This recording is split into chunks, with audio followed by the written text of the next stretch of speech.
Our conditions have been very tricky this last 10 days. Getting yellow rain warnings, and the amount of rain has fell is it's nearly ridiculous. Hey, because even though we have grass in front of their head, they're not content, they're not happy. So we kind of came to the conclusion that we needed to add a bit of silage into the diet. We're currently feeding them 4 kilos a meal per day, and we're feeding them about 3.5 kilos of silage along with their grass. After milking, we're letting the cows stay behind for 2 hours, full up on silage, and then we send them out to their paddock. And then when they come in the morning again, we milk them, we give them another couple of hours ahead and send them out. On the worst nights, we let the cows out again, and then just before it fell dark, we brought them back in and just housed them during the night. We didn't want them standing behind ditches tramping. So we done that for a couple of nights to get us over that, but other than that, they've been out full time with just a wee bit of silage. So it's times like these that spur roadways really come into their own. For example, here on Martin and Lisa Alexander's farm, we've got a spur roadway, not that expensive type of a roadway. It's narrow, it's not taking heavy machinery, so it's just stone down on top of the soil the whole way up along the side of this field. And it also is strategically placed so that it gets them into another field, and also that they've extended that roadway down along the side of a hedge. So what they have now is they'll be able to get in and out, get out and in for grazing in this field, and move on to the next grazing and not have to put the cows back in across the same soil that the cows were on. We were on track in around mid-August. We were around the 750 kilos per hectare mark, and it seemed to be going well. The growth rates then dropped off, and we were actually away for a week on holidays and came back there at the end of August, and it had gone down to about 710, so going in the wrong direction. So what I decided to do now is we're zero grazing in grass from the out farm, and we're leaving the cows in at night to try and half the demand on the grazing platform, and going to just keep an eye on it, and may even go and put them in full time just to try and accelerate the growth here, because current growth isn't with the weather and the wet isn't great, so just keep an eye on it. Oh yeah, so it has become difficult to get clean out properly, and that's something that we're just going to have to accept and sacrifice. The cows are either making it dirty or they're damaging things, and then also they're probably keen to come back in either into the shed, or because there's either, well, you sometimes would other years with silage, but now it's zero graze grass, they're just keen to come back. So it has become very difficult. It's just dirty and wet. So you've heard from 2 of our focus farmers there on what they are doing to limit damage and to keep the herd fed and to improve the utilisation of the grass that they have. So conditions are very variable across the Aurivo territory. Most of the northwest has received an awful lot of rain in the final 2 weeks of August. Typically August is a wet month, but it's just them final 2 weeks we've seen the most of that rain, and as a result soils are very wet, and it's very hard the grazing conditions is difficult. Some herds have put a lot of silage in, cows in overnight, and they've experienced drops in milk.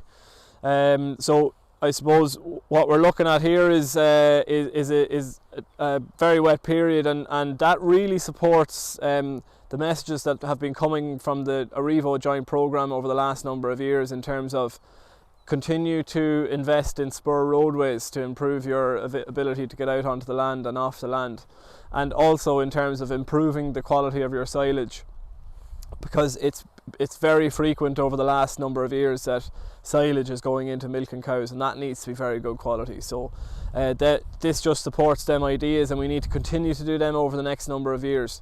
In the meantime, at the minute, the only thing you can do is back fencing, go to lower covers, in and off for a number of hours. If it's very wet, keep them in overnight, but try and keep good silage into them.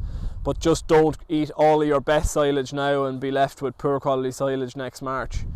It still makes sense to build covers. We're behind target in terms of grass covers, which is no surprise. We should be at around 300 per cow now. But just be smart about where you build and how you build them covers. So there's no point in building up a big cover of grass on a field that is really wet or that has poor grazing infrastructure, maybe one gap in the corner of the field.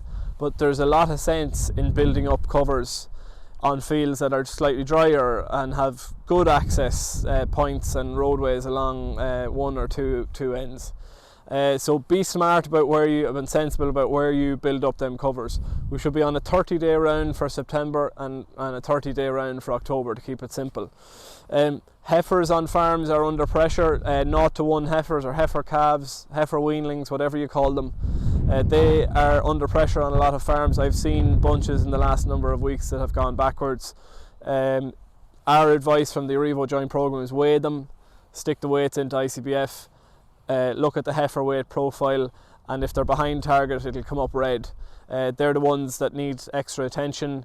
If you aren't going to weigh them, or if your heifers, if they are small, if they're under pressure, an extra kilo of meal now that grass dry matter has dropped will help in terms of average daily gains. Last year was a hard year in heifer calves. As a result, we saw a lot of heifers going to the bull light this year, and that has a huge effect in terms of fertility and longevity of animals. If they go to the bull light, they have a higher chance of falling out of the system as before they reach their 3rd or 4th lactation, and they also have a higher chance of coming up at the bottom of your milk recording as having not reached their genetic potential for milk production because they were light coming into the herd. So heifers may be under pressure. Check that out, and if they need it, extra feeding. 3rd cuts are still in fields in a lot of farms, and some 2nd cuts. There will be a break in the weather now over the next week or 10 days, we hope. That's the way it's looking. So there will be a lot of 3rd cuts taken. Make sure and get slurry back out onto them fields if you have it, and if you don't have it, get some K out. If you don't get slurry out, if you miss a slurry application, that's a surefire way of dropping your K indexes and having lighter trailers next year, or lower yields on your silage fields if you drop your indexes. So make a big effort to get your slurry back out onto silage ground. And you must watch at this time of year, for the final 2 weeks of the slurry spreading period, the buffer zone between slurry on the land and a water course has doubled out to 10 metres, from 5 metres for the summer out to 10 metres for the final 2 weeks, so from the middle of September up to the 1st of October. The other thing to watch is, last year there was a lot of slurry left in tanks because it got wet in the back end again, and by the time the close period came and there was slurry left in tanks, and that had a knock-on effect into the following February and March. So make every effort to get slurry out onto your silage ground where it's needed most, but making sure to keep back your 10 metres. So that's it. Heifers may be under pressure. 3rd cuts on a lot of farms still to be taken. Get your slurry out. Adhere to your buffer zones. Continue to build grass, but be smart about it, about where you do it, and try to limit as much damage as possible at the minute. And to improve utilisation, it might be an idea to skip to a few lower covers for a couple of days until it dries up.